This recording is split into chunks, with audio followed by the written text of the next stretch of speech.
guys, thanks for tuning in. You're with Body Successful and I'm Dr. K. Let me ask you this. Are you one of those people who are crunching away diligently every day in hopes to get a flat belly and lose your belly fat? Well, if you're one of those people, then you certainly want to watch this video all the way till the end, because I'm going to be presenting you with the latest scientific data on spot reduction so we can determine whether your method of spot reduction is effective and whether it can be substantiated not just by anecdotal but by scientific studies.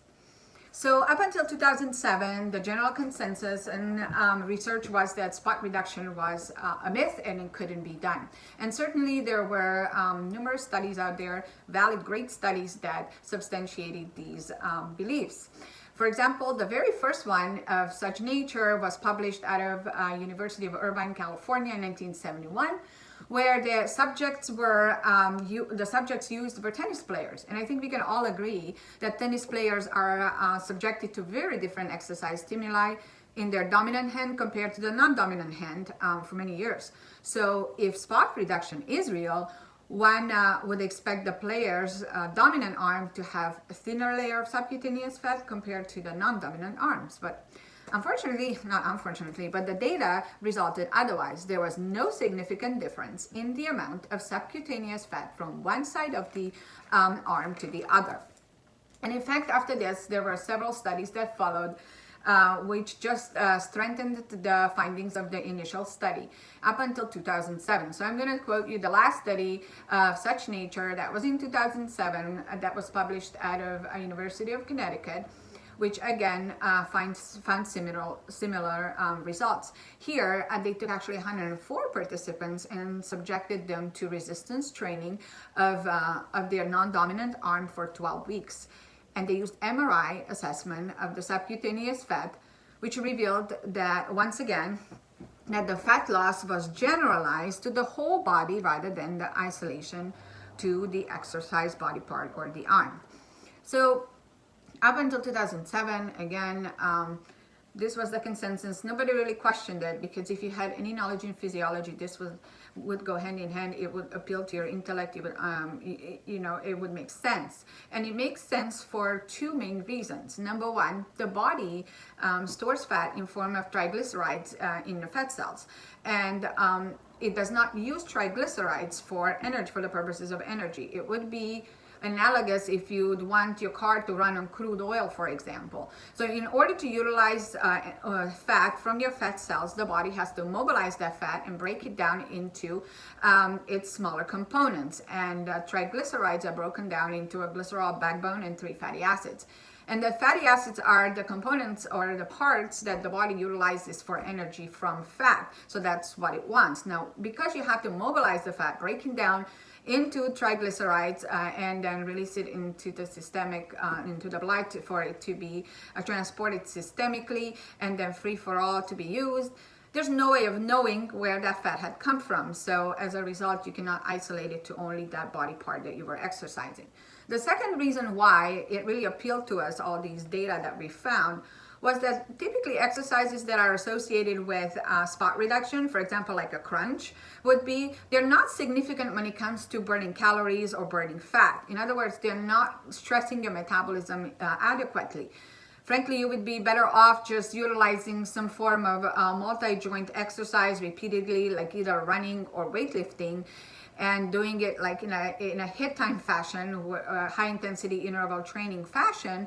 Because of its post-burn component, it would significantly increase and maintain your metabolism at a higher level well after the exercise is over, hence burning way more calories than that. So of course, based on these two main reasons, we believe that this was the case and it was put to rest.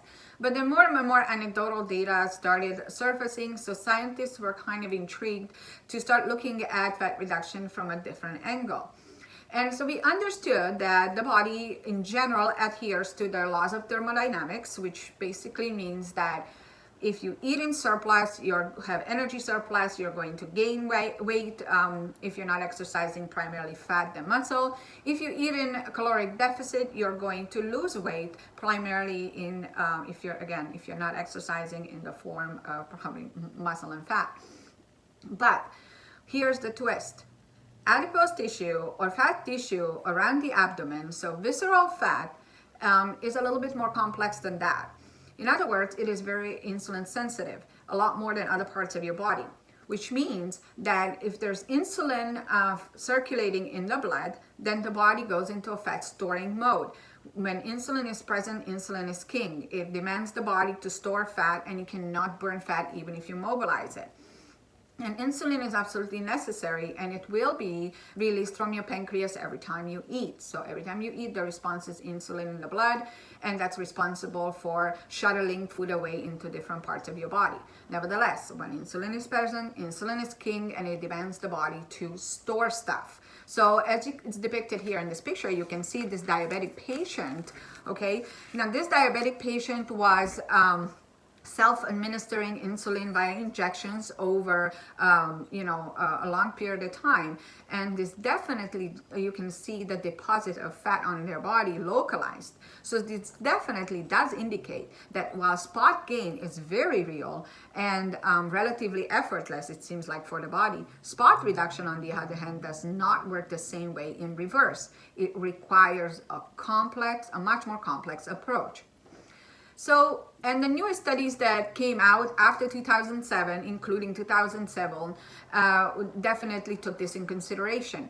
So, for example, in 2007, the American Journal of Physiology published a study in which they took 10 healthy individuals and they subjected them to an isolated weight training routine, isolated to one part of their body. Now, they added other parameters to this.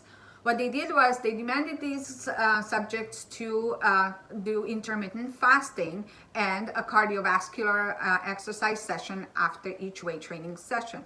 So for those of you who are not familiar with intermittent fasting is not reducing your caloric intake. All it is reducing the window when you are consuming your total amount of calories. So if my maintenance calories are 1500, then instead of consuming it from the moment I wake up all the way till the end of the day, grazing throughout, what these subjects did was they reduced their window of feeding to 8 hours, and they fasted for 16 consecutively. And then of course, what that does is it reduces your insulin levels, and for 16 hours at a time. In other words, the body is switches from a fat storing mode to a fat burning mode. So they exercised, fasted, and after the exercise, they performed a cardiovascular activity for some time, 20 to 30 minutes at a low intensity. And this is what they found. Number one, the aerobic activity definitely increased the overall lipolysis, which we expected already. Either it was performed by weight training or by cardiovascular activity. So, or together with the two, rather. And what they also found, that the subcutaneous fat over the exercise body part was reduced significantly more than, in other words, they were able to spot reduce. So when you're contracting tissue, muscle tissue via exercise, you generate heat. Now that helps mobilize the fat into circulation. Now this fat has the potential to be burned for energy if the environment is set up correctly. Now since these individuals were fasting, the insulin levels were low, the fat storing mode was low, so they were in a fat burning stage, and now the body was prepped to be in the fat burning mode. And then the subjects performed the light cardio activity after the resistance training, which used up the mobilized fat. So what we conclude from this study is certainly spot reduction is possible for as long as all the parameters are met, and for as long as you are prepping your body for it. So alone, we understand that spot reduction is not possible. It is just by crunching away, you're not going to be spot reducing. But if you fulfill these other two parameters with it, then certainly spot reduction is possible. Now, further studies have followed this, and actually they have substantiated and proven the same results. And the last one was that I found was in 2017, and actually in this study, was it was a 12-week study, and they took they looked at the combined effects of resistance training and endurance exercise together. And this 12-week study, they took the subjects and they divided them into an upper body and a lower body exercise group. And after their isolated exercises, they all performed a 30-minute light cardio activity. And of course, the results were consistent again with the study above. The lower body exercise group lost significantly more fat on their lower body, and the upper body exercise group, of course, lost more weight or more fat on their upper body compared to their lower body. So these studies definitely prove spot reduction is real, guys, but it comes with a contingency. So spot reduction is real for as long as you are going to perform some form of resistance training to that body part. For example, your abdomen, you're going to be doing some sort of exercises like crunching, weighted crunching, and so on. You have to intermittent fast in order to have your insulin levels low enough where the body can switch into a fat burning mode versus fat storing mode. So intermittent fasting is a requirement.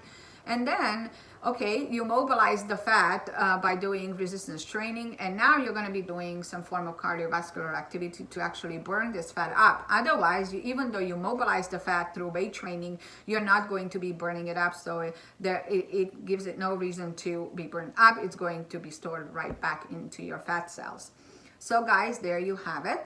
We had debunked the common belief that spot reduction is not possible. Indeed, you can continue crunching away in order to get a slimmer midsection. However, you have to keep in mind that you have to be fulfilling these other two contingencies. Namely, you have to be fasting and you have to be performing a light cardiovascular activity post-resistance training to your body that you exercised.